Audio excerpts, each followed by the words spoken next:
Mr. President, thank you for taking this time to have a media roundtable here in Dar es Salaam.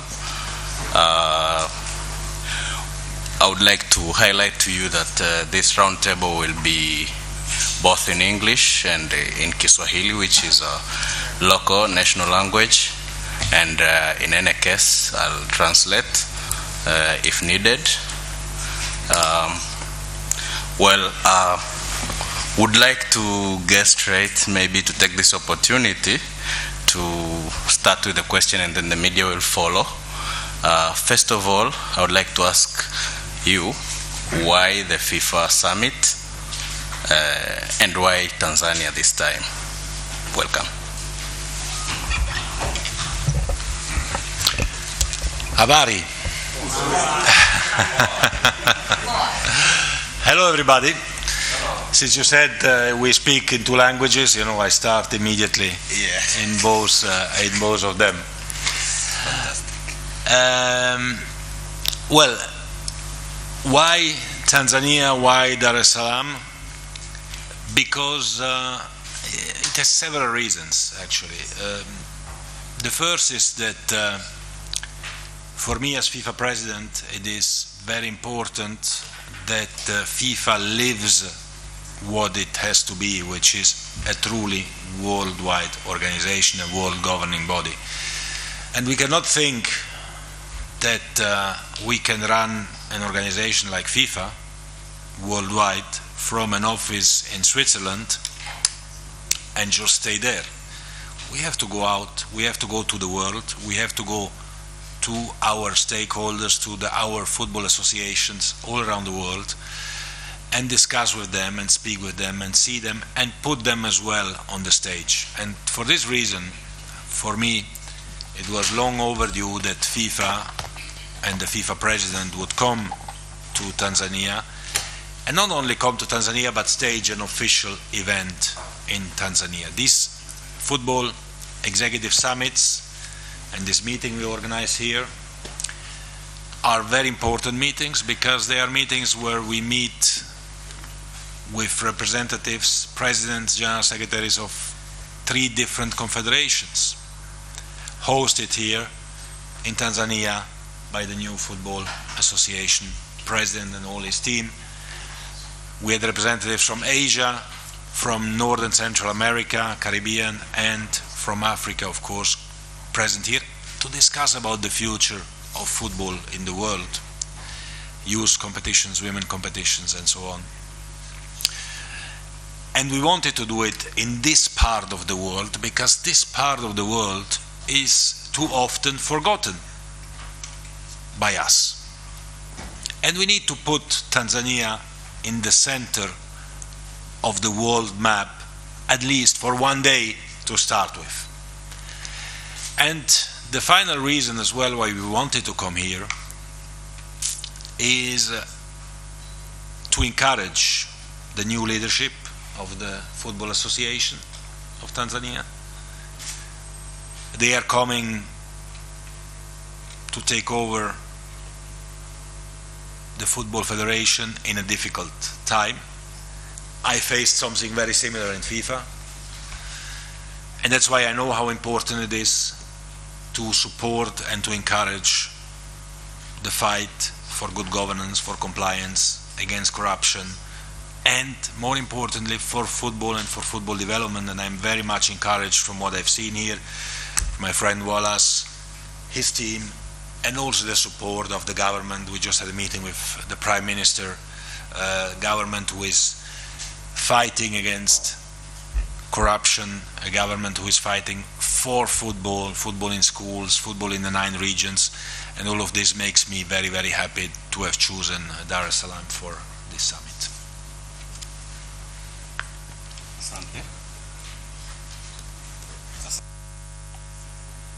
Asante. Nitaelezea kwa kifupi. Rais wa FIFA ameelezea kwa nini Dar es Salaam. Kwa kifupi ameelezea kwamba kwanza FIFA ni taasisi ya kimataifa na ni taasisi ambayo haitakiwi kuendeshwa kutokea ikiwa Zurich, Uswisi. Ni taasisi ambayo inatakiwa kwa kuwa mchezo ni wa kimataifa na unapendwa na wote, ni taasisi ambayo inatakiwa kuendeshwa kutoka kona mbalimbali za dunia. Na sasa tumepata bahati ya kuwa na mkutano hapa. Sababu nyingine ni kutokana na kuwa ameelezea kwa kirefu kwamba kusapoti Tanzania Football Federation kwa sababu uongozi uliopo umechukua uongozi katika kipindi kigumu, na yeye pia alichukua uongozi wa FIFA katika kipindi kigumu. Kwa hiyo sababu nyingine kubwa ni katika kusupport uongozi uliopo wa TFF katika kuelekea katika njia sahihi, na wameona jitihada ambazo uongozi wa TFF, uongozi mpya unafanya, na wao wako tayari kusupport na wamekuja hapa kuonyesha hivyo.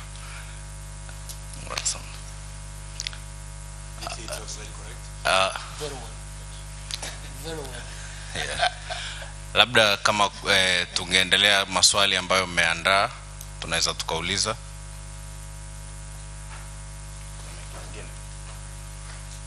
Karibuni waandishi. How are you? I'm very well. And you? I'm good. Mambo, you say poa. Poa. Poa, yeah. Poa. Poa. Means good. Yes, good. Poa. Yeah. Cool. My name is Saleh Ali. I'm coming from Global Publishers, the media house, with the newspaper Champion, and I'm the chief editor. Welcome to Tanzania, and I would like to know, from you, how much does FIFA bring to Tanzania, especially the money? And I would like to know if you're satisfied, because a part of fighting against corruption, the money you're bringing, do you think is using as you want for the benefit of football of Tanzania? And the second question, you will help me, because Tanzania have a lot of talents, but you can see, I don't know, you have something like this. Someone cannot go to play in England or somewhere else because of the rank. Maybe the Tanzanian rank is more than 100 and something, but we have the talent here. He can go to play maybe in Italy, England, and everywhere. So by using this law, don't you think that you are stopping some talents to grow fast and get the penetration to play in the big league? Thank you. Well, the rule you mentioned is only applies in England, and it's something that is done by the English Football Association. And there is not only England in the world. I mean, there are 210 other countries where players can go. And in any case, I think that it's important that the talent grows in the home country first, and that there are the conditions also for players to play in Tanzania. Obviously, top players from Tanzania will then move to countries around the world, in Europe. I mean, in Genk there is a very nice player from Tanzania, as far as I know, and there will be more to follow, also of course in England when the ranking allows, and this will depend on the sporting results that the federation, I'm sure, will achieve, because such a big country with such a talent can only improve if there is some structured and organizational work that is done at the level of the football federation.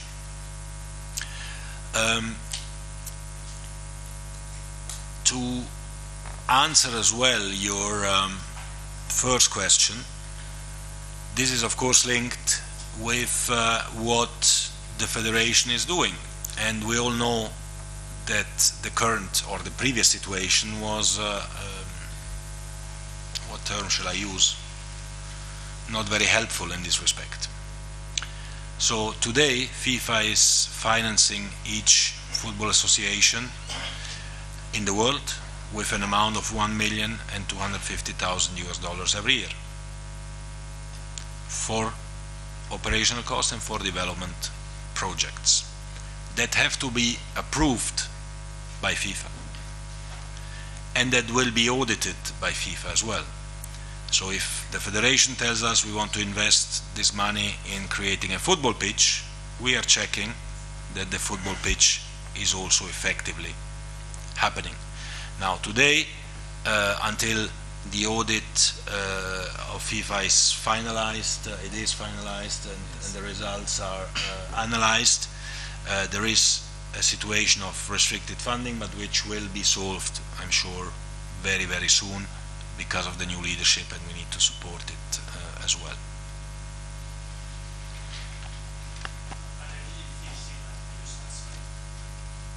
Sorry?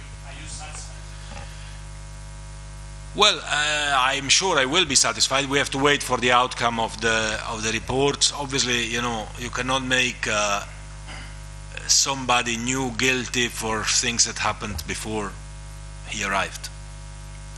And when I speak with the president of the federation, when I speak with the prime minister, when I speak with the sports minister, I have a good feeling. I have a good feeling, and I feel that there is really a will to do the things in the right way.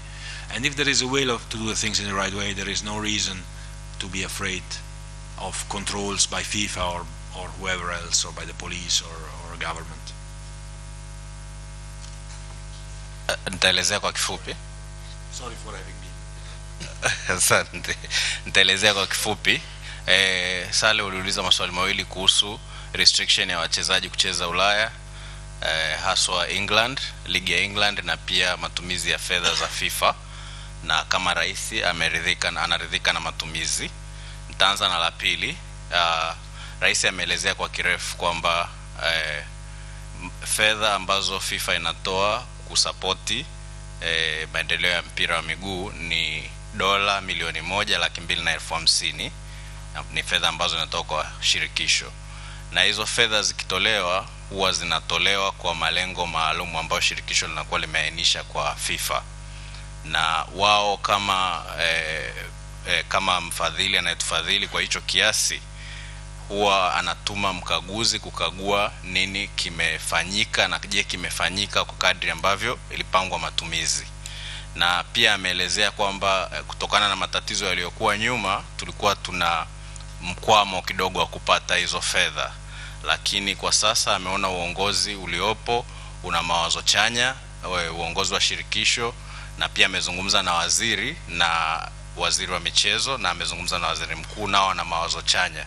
Kwa hiyo na wao pia kama FIFA wana mawazo hayo, wanaona kuna njia sahihi na wako tayari kutusaidia tena. Kuhusu uhamisho wa wachezaji, amezungumzia kwamba ni Uingereza tu ambayo ina hiyo restriction, na yeye ameona kuna mchezaji mmoja wa Tanzania ambaye anacheza Genk, Mbwana Samata, na matumaini yake ni kwamba mpira matumaini yake mpira ukiendelezwa, federation, shirikisho likiendeleza, basi itaweza kuzalisha wachezaji wengi zaidi. Asante. And you know, I would not be here if I was not confident. Yes. Yeah.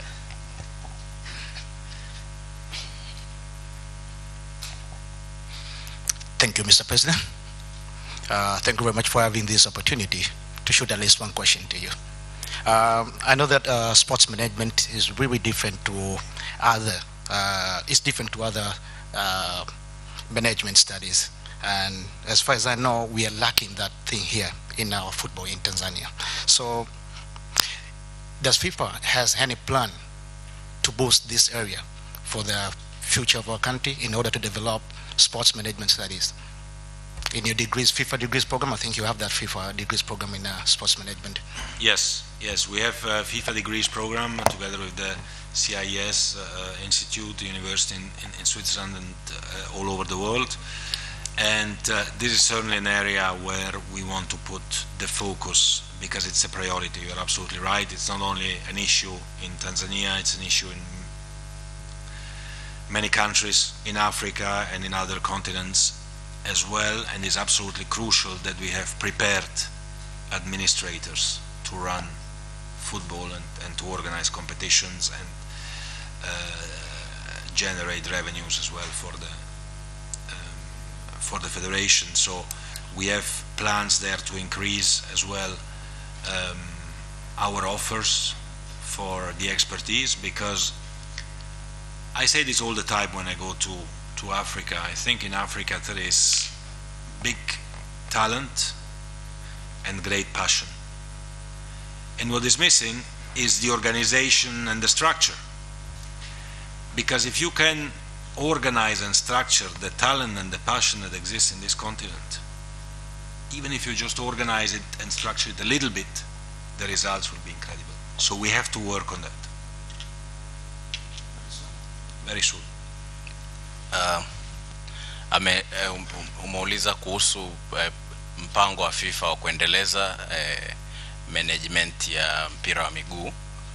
Mheshimiwa Rais amejibu kwamba kwa sasa FIFA ina mpango wa CIS ambao ni mpango kwa nchi nyingi za Afrika, ndio kwanza kufanya hayo masomo, ndio kwanza hatua za awali, lakini FIFA itaendelea, itasaidia ili tuweze kufika pazuri.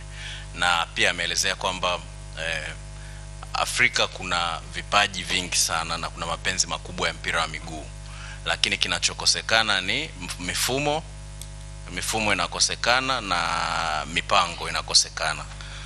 Na wao kama FIFA, hiyo ni sehemu ambayo wako tayari kusaidia na wanasaidia ili tuweze kuamka kutoka kwenye eneo hilo.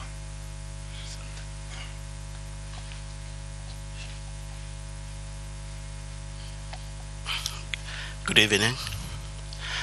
I'm called Nasongelia Kilinga, sports editor from Daily News. I know the major focus of this summit here in Dar es Salaam was on youth development and women football. And in Tanzania we have this challenge that women football is a bit going up, but there is no consistency in youth football. Maybe FIFA has some projects to support countries like Tanzania to develop women football and youth football. And another question is, you came here, I know you had your notion about Tanzania, the football standard of Tanzania, what you've come to learn here on the ground. What is your notion now after coming to Dar es Salaam? Maybe you have got another notion about Tanzania. Yes, we have projects for women's football, and we were discussing them today. We want to launch a new competition at FIFA level, a World League for women's, where we will ask all the countries to participate, and we'll help them financially as well to participate, because it's important. It's important to compete, and it is important to help for the countries to be able to compete. This at women's football level and also at youth football level the same. We want to increase the number of teams participating in the final tournaments, because only by playing you can improve and you can generate also an attention by the public.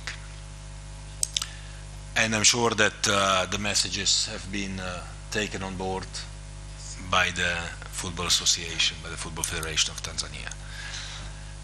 When it comes to my perception of Tanzania, yes, I certainly had some ideas, and when I came here and since I landed until now, the whole day and so on, I learned to know, first of all, human beings, people who are extremely friendly. This is something that surprised me, that I didn't know what to expect, but everyone is smiling, everyone is friendly. You didn't know? I knew only Tenga, but I didn't know if he represents the whole country or only himself.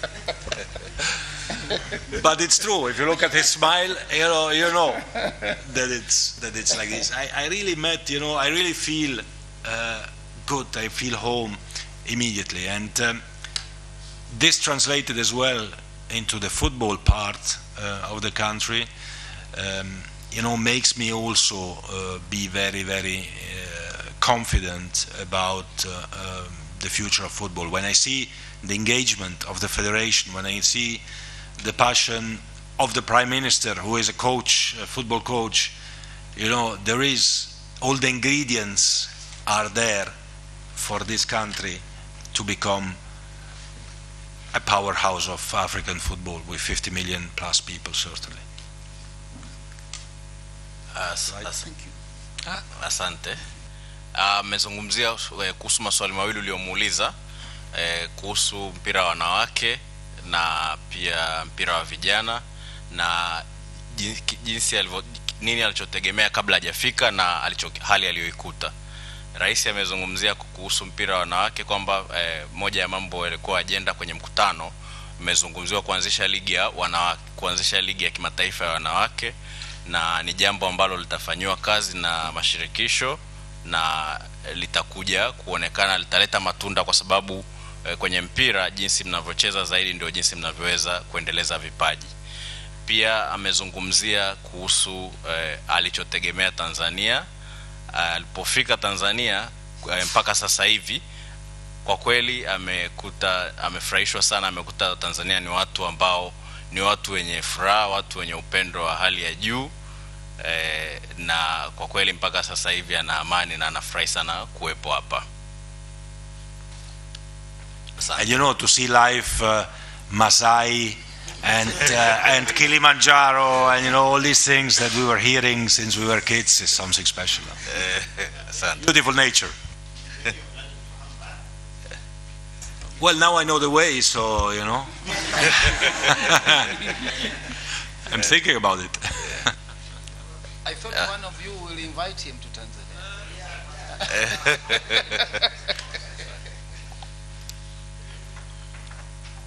My name is Amr Masare. I come from ITV and Radio 1. I'm delighted to see you are happy to be here in Tanzania.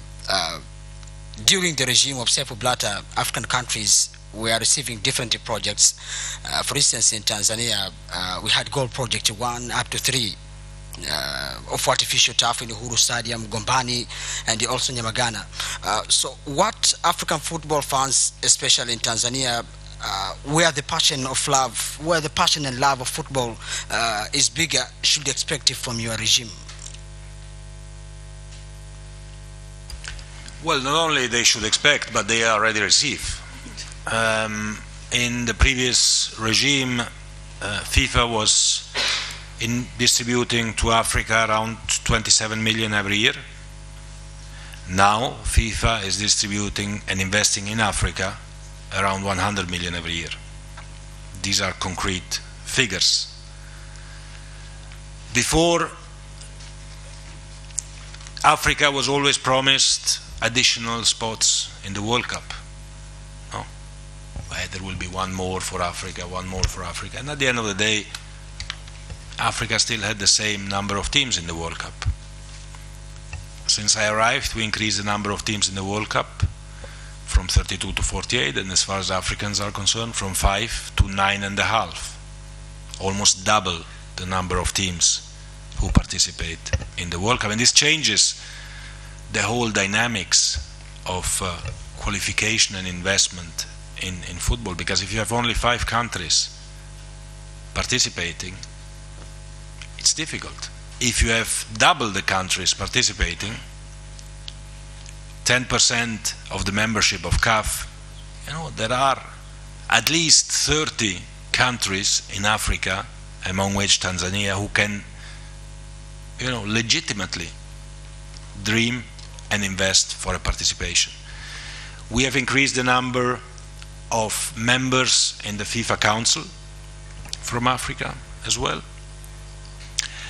We have been going around and organizing, for example, summits in Africa as well. This was not the case before. So, you know, I don't promise anything, I just do the things. Asante. Mwandishi ameuliza kuhusu FIFA siku za nyuma ilikuwa inatoa msaada kwenye mambo mbalimbali ya kimchezo, ikiwemo viwanja vya kuchezea mpira, lakini angependa kujua kwa sasa FIFA inasaidia nini katika kukuza mpira wa miguu, ambapo Rais amejibu kwa kirefu, ameelezea kabla Afrika ilikuwa inapata dola milioni 27 kutoka FIFA, lakini sasa hivi Afrika inapata dola milioni 100 kutoka Afrika, ambalo ni ongezeko kubwa sana. Pia katika kipindi chake Afrika ilikuwa siku za nyuma inaahidiwa kwamba itaongezewa timu kwenye kombe la dunia, lakini ahadi ilikuwa haitekelezwi. Lakini katika kipindi chake amehakikisha ahadi imetekelezwa, na Afrika ina timu nafasi kutoka timu 5 kwenye kombe la dunia mpaka zaidi ya timu 9. Hilo ni ongezeko kubwa na kilikuwa kilio kikubwa cha Afrika wengi. Na anasema yeye kama rais, yeye sio rais wa ahadi, yeye sio rais wa kuahidi, yeye ni rais wa kutenda. Kwa hiyo kwa hayo aliyofanya tunaona na ataendelea kutenda mengi kwa Afrika. Pia ameelezea kabla ya hapo, siku za nyuma, summit kama hii iliyofanyika zilikuwa zifanyiki Afrika, zilikuwa zinafanyika tu kule, zinafanyika Zurich, lakini sasa hivi katika uongozi wake summit zimefanyika zaidi ya 2 Afrika na bado zinaendelea. Kwa hiyo huu ni uongozi ambao unatenda na una mawazo mazuri kwa ajili ya kuendeleza mpira Afrika. Tutachukua swali moja la mwisho kwa Rais. And that's just the beginning.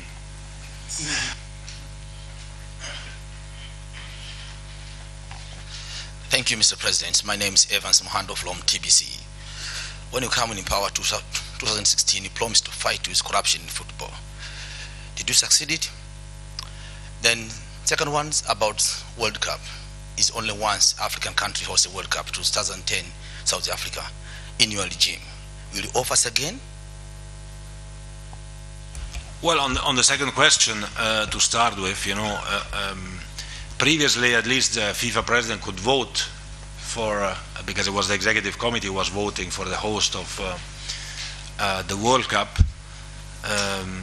With the new rules, the FIFA president doesn't even vote anymore because it's the members who vote. So this gentleman here on my left, he will vote, and they will decide where the World Cup will take place. My job will be to make sure that the bidding process is fair and transparent and correct, and we don't face issues as were faced several times previously in the past.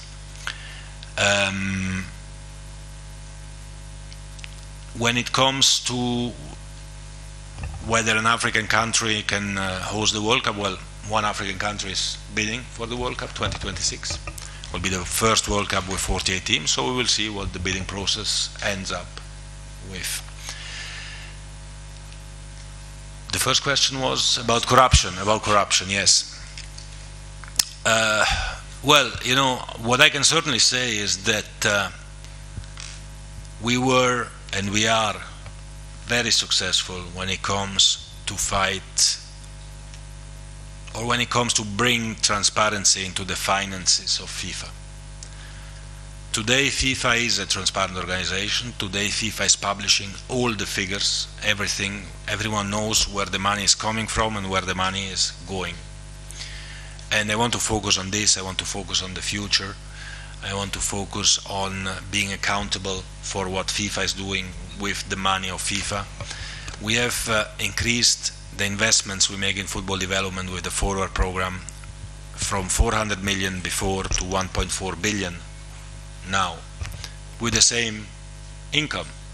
This means that before, this 1 billion that we put into football development was spent as well, but was just not very, very clear where it was spent. Now it's open, it's clear, it's transparent.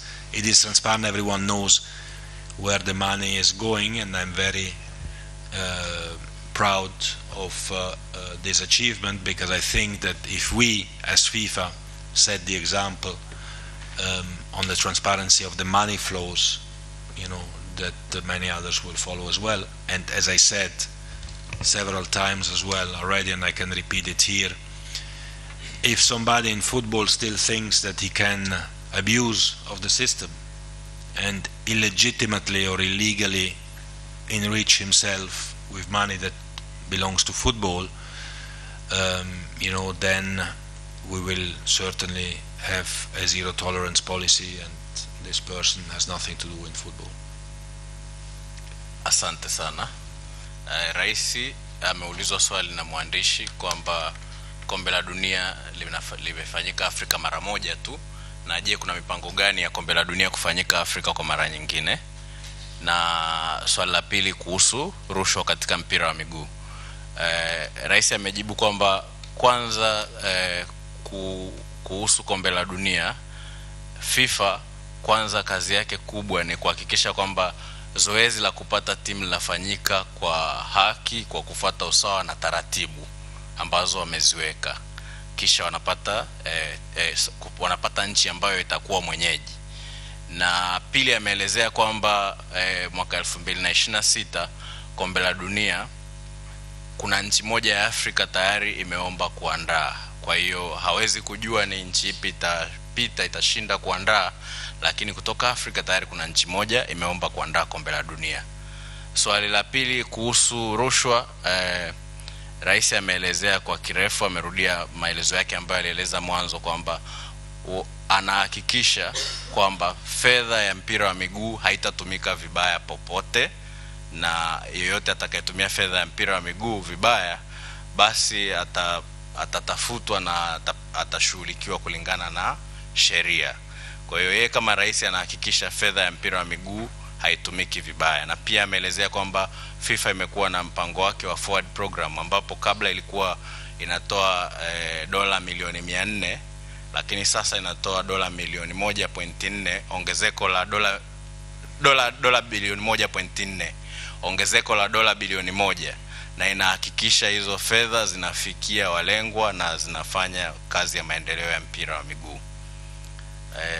Tutachukua swali moja la mwisho. My name is Fred Majaliwa from Uhuru newspaper. Uhuru newspaper is the oldest newspaper in this country. It began its operation in 1961.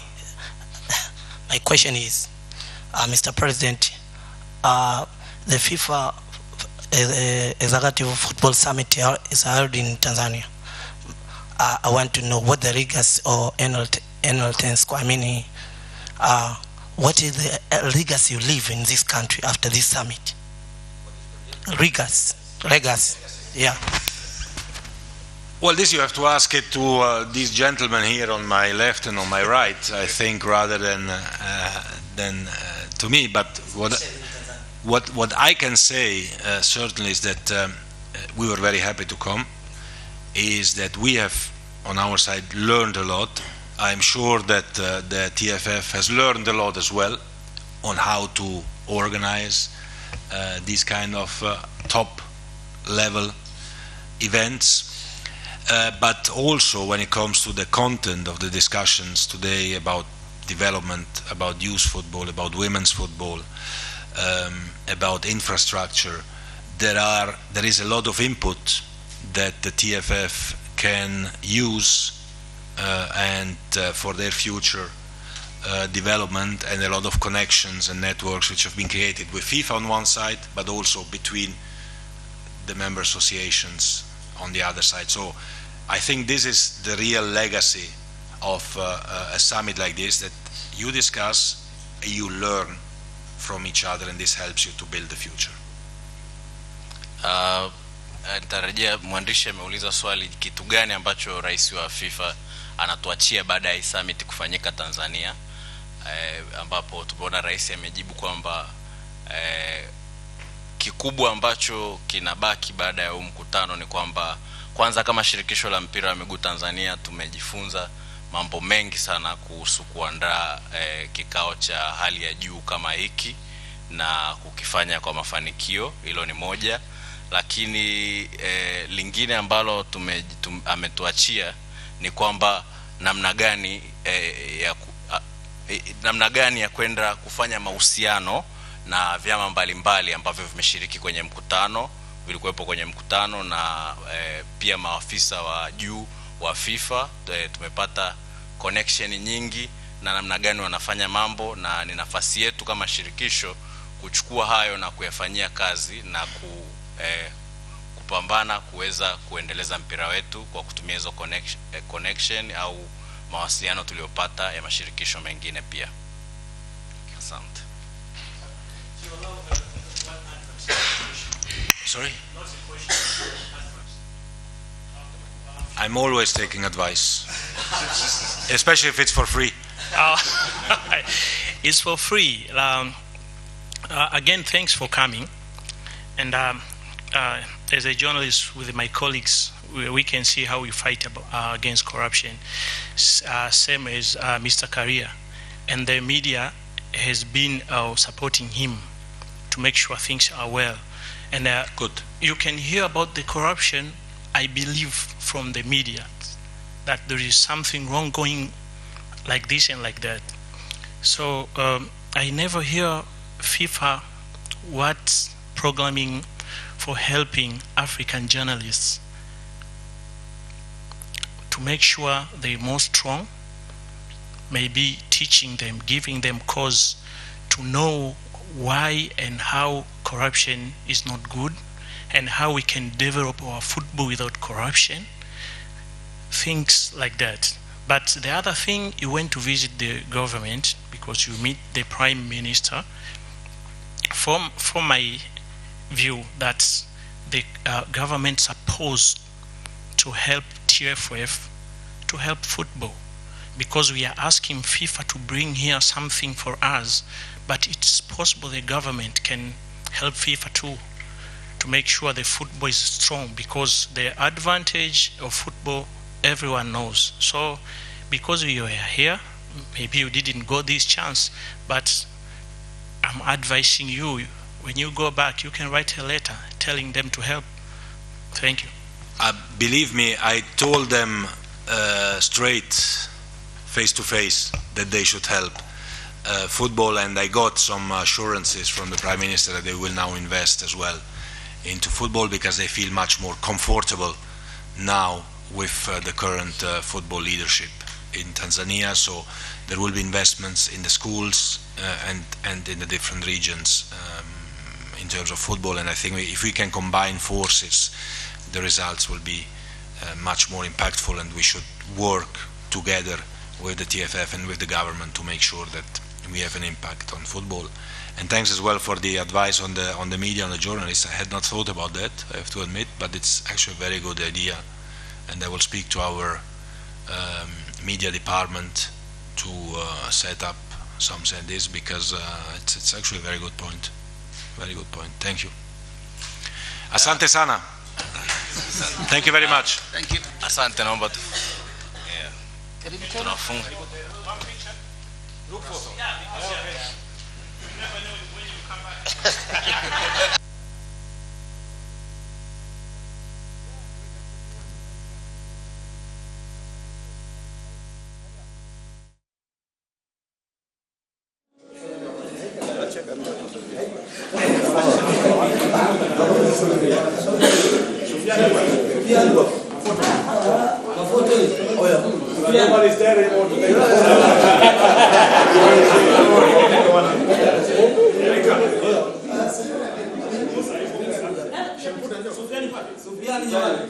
Mateja anafanya kazi. Mateja ngalisha vizuri bwana.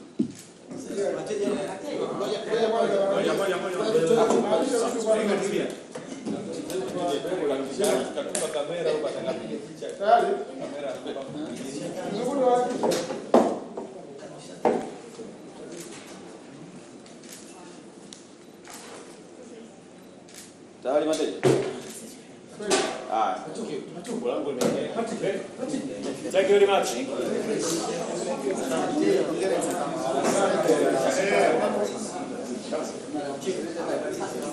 Table discussion na